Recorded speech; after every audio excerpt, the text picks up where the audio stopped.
تخيل إن في 2 شغالين نفس الشغلانة وبياخدوا نفس المرتب. واحد بعد 10 سنين بقي غني والدنيا معاه ارتاحت خالص، لكن التاني بيقول البلد دي ظالمة ومفيهاش فرص كويسة. طب ليه؟ الغنى مش في الجيب، الغنى جوه الجمجمة.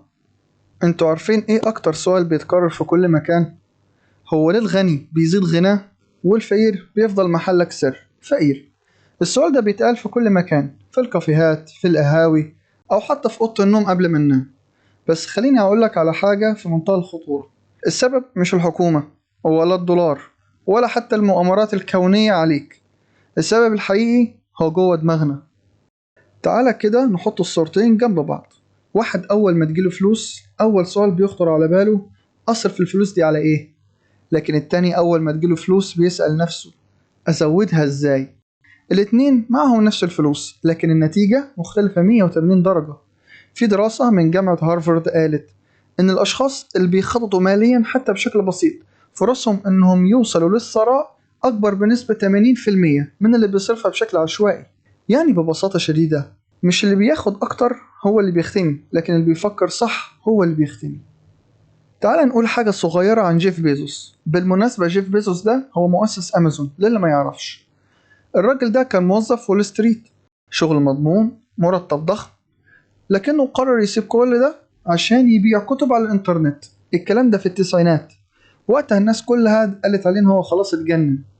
لكن الراجل ده كان فاهم حاجة محدش كان فاهمها. ببساطة كده كان عنده فيجن ان الخطر الحقيقي هو انك تفضل آمن في مكان غلط. النهاردة أمازون بلغت قيمتها أكتر من $1.5 تريليون. الفقير هو اللي بيخاف يخسر، لكن الغني هو اللي بيخاف ما يجربش. اسمع بقى القانون ده، ودي هي أهم نقطة في الحلقة دي.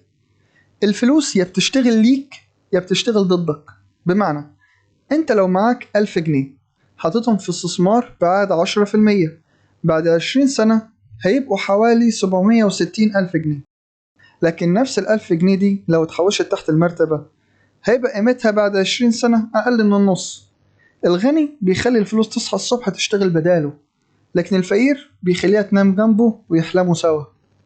الغني والفقير عندهم نفس ال24 ساعة، لكن الغني بيصرفها في بناء حاجة، أما الفقير بيصرفها في النسيان ومضيعة الوقت. الغني ممكن يقضي ساعة واحدة كل يوم في تعلم حاجة جديدة زي التسويق أو البرمجة أو إدارة الوقت. بعد سنة بيبقى عنده أكتر من مهارة تخليه يكسب أكتر. أما الفقير بيضيعها في الريلز والتقليب في الفيسبوك أو حتى يحضر قنوات يوتيوب ملهاش لازمة، وبعد كده يفضل يندب حظه. الحظ ده شيء بيتعمل، لكن هو مش شماعة نعلق عليه فشلنا. وارن بافيت قال جملة عبقرية جدا: وريني الناس اللي حواليك أقول لك مستقبلك. الفقير بيقعد مع ناس دايما بتشتكي، لكن الغني بيقعد مع ناس دايما بتسأل نعمل ايه المرة الجاية أحسن، أو نطور نفسنا ازاي. الفقير دايما بيدور على اللي يواسيه واللي يطبطب عليه، لكن الغني بيدور على اللي يطوره ويفهمه الدنيا ماشية ازاي. يعني لو كل أصحابك بيقولوا ده ما ينفعش الدنيا واقفة، المشكلة مش في الظروف، المشكلة في جروب الواتس. آخر نقطة، في واحد اسمه جاك ما، ده مؤسس علي بابا. ده اترفض من 30 شغلانة منهم كنتاكي بالمناسبة، لكن النهاردة عنده ثروة فوق $20 مليار. الفقير بيجرب مرة واحدة ويقول خلاص ده ما ينفعش، أنا ما نجحتش. لكن الغني بيجرب 100 مرة ويقول لسه ما نجحتش.